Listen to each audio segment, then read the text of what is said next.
You ever stand there in your own front yard just trying to hold on to a piece of normal life and suddenly your entire world shifts sideways in the space of one slap?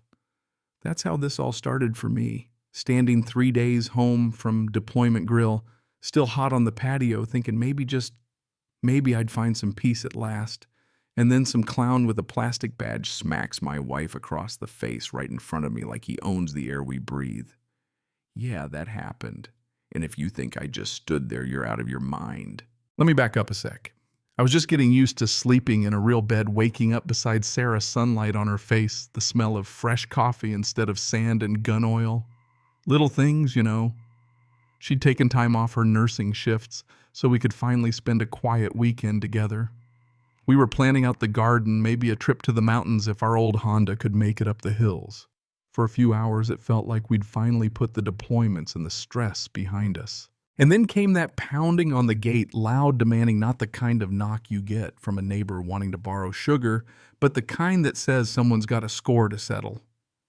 I glance out, and there's Derek strutting up in some cheap HOA code police getup, a vest that looked like he bought it off a costume rack toy, lights taped to his shoulders, holding a wrinkled citation list like he's auditioning for a role he was never going to get.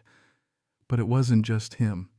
Right behind, there's Malene, our brand new HOA president, watching from the curb, that fake smile on her lips, but her eyes sharp as a scalpel. We enforce community standards, Mrs. Thompson, and you're not one of us, she says, syrupy sweet with poison underneath.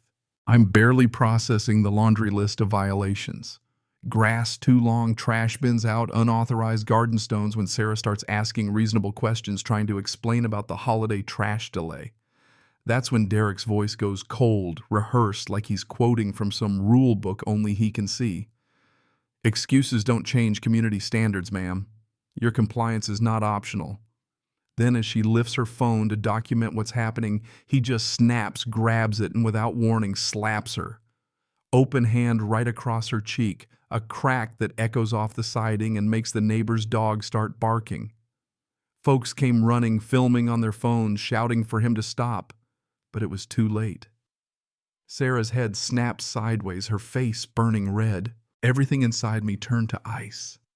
All those years of training, the split-second decisions you make in a war zone, came rushing back. Except this wasn't a battlefield, it was our street in front of our home, with Sarah reeling and that clown standing there waiting for me to react. And I wanted to, oh, believe me, I wanted to, but something in his eyes said he knew exactly what line to walk, how much force to use to hurt and humiliate without leaving marks that'd show up in a courtroom. That's not amateur hour. That's someone who's been taught how to escalate just far enough to send a message. I focused on my breathing, 4 counts in 4 out, cataloging every detail.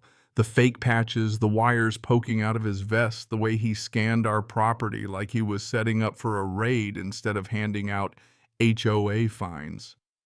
And then Malene steps up, still smiling, and says in that oh so reasonable tone, "We understand you've been away on military service, Mr. Thompson. Perhaps you're not familiar with how communities like ours maintain standards. We've had concerns about your family's cultural fit. You ever heard someone threaten you without ever saying the words, 'That's what that was'? All coded language, all plausible deniability. But the threat was real as any bullet." Sarah's hands shook as she tried to hold a glass of water, whispering, "I'm okay," but I could see the fear underneath. The deputy who responded, well, he was polite, sure, but you could tell he thought this was just some neighborhood spat. "Sir, you can file a civil complaint, but we can't arrest anyone right now." So I iced Sarah's cheek, took photos, logged everything like I was building an intelligence case. That's when she turned to me and asked, "Do real HOA officers have the right to put their hands on residents?" I told her straight. These folks had no real authority, but they were organized and dangerous. Next morning, the HOA emails us photos, shots of Sarah in our yard, me jogging at dawn, even her outside the hospital, Not blurry, sneaky neighbor stuff either.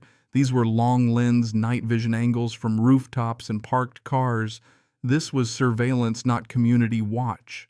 And it kept getting worse. Financial records, shell companies' fake contracts, all with Maline's signature payments to Derek for compliance services, expenses for security upgrades. I started building a spreadsheet chain of custody, time-stamped evidence, military precision. But here's where the twist comes, Sarah. The one who'd been struck, who'd frozen in our yard, decided enough was enough. She started connecting with neighbors, building a quiet coalition of the targeted, the single moms, the elderly, the families of color, all of us getting harassed over aesthetics and community standards. Turns out Maline had run this game in other neighborhoods before, always moving on before anyone could organize against her. We gathered at our kitchen table, Sarah, me, the Williams family, Mrs. Roberts, Rebecca, the accountant, and laid it all out. The pattern of fines, the forged citations, the money trail. Sarah handled the people, listening to their stories, piecing together the psychological warfare Maline was running. Rebecca uncovered shell companies, money laundering payments, cycling through 4 different LLCs. It wasn't just us, it was systemic organized crime using HOA rules as a weapon. Maline tried to buy us off, showed up with a settlement offer, a non-disclosure agreement, a reduction in fees, if we just keep quiet and sign away our rights. But Sarah, God bless her, hit record on her phone and started asking the real questions about the security companies, the finances, the pattern of targeting. When Maline realized we weren't biting, her mask dropped. Fighting the board could affect your security clearance, your wife's nursing job. She threatened us, plain and simple. But Sarah just stared her down and said, "Are you suggesting the HOA controls federal clearances and state licenses? Because I'd love to discuss that with the authorities." With that, the gloves were off. Maline launched a smear campaign, flyers on mailboxes. Rumors about me being a dangerous veteran, a fake police report accusing me of threats and violence. Some folks believed it sure pulled their kids indoors, wouldn't meet my eye on the street. But others, once we started showing evidence, woke up fast. At the emergency board meeting, I presented the audio recording, the financial trail, the testimony from our neighbors. Rebecca's forensic accounting nailed the coffin shut, proving the fraud and discrimination. The county clerk stood up and said there was no record of Maline's code compliance unit being authorized ever. Neighbors erupted, some shouting, some just sitting there stunned as years of fines and shame fell away in a single moment. Maline, cornered, confessed just enough to hang herself. Derek and his accomplices panicked, and 3 days later tried to ambush me in the community center parking lot, desperate to stop us. My training took over minimal force, 3 attackers down, all caught on my body cam. Their own text messages sealed their fate, conspiracy impersonating an officer assault. After the trial, reporters packed into the community center, families weeping as the verdict came down. Maline got 47 years for racketeering, wire fraud, civil rights violations. Derek and Grant got theirs too. The judge called it the worst abuse of HOA power he'd ever seen, and the restitution started rolling out. Our neighborhood dissolved. The board voted in a professional management company and set up new rules, audits, term limits, no more shadow games. But here's the part that sticks with me, Sarah. Once, just a nurse trying to keep her head down became a legend. She started consulting for other neighborhoods, teaching folks how to fight back. Our case got studied at the FBI Academy, inspired new state laws for HOA accountability. We got a plaque at the community center, but what mattered more were the neighbors who finally stood up and said never again. So what would you have done if someone slapped your wife in your own yard and tried to steal your peace with fake authority? Drop a comment and let me know where you stand.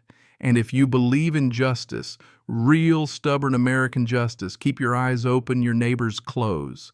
And never ever let anyone tell you that a badge, real or fake, is bigger than your voice.